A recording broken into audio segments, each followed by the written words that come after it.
May 9 now. Now is May 9. There is unrest in Pakistan. Started May 6. So this is the third day. And those 3 days, Indians keep on attacking Pakistan. Firstly, they close the water coming from India to Pakistan.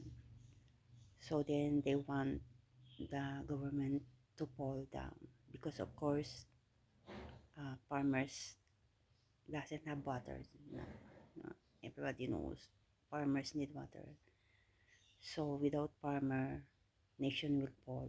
So and then they seems like they're telling that Pakistan is behind some attacks, but they don't have proof. They just said it's Pakistan.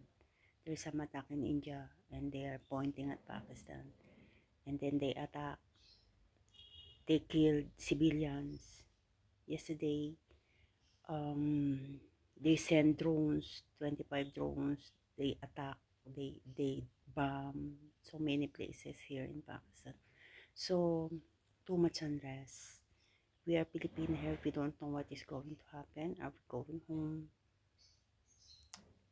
Yeah, God knows.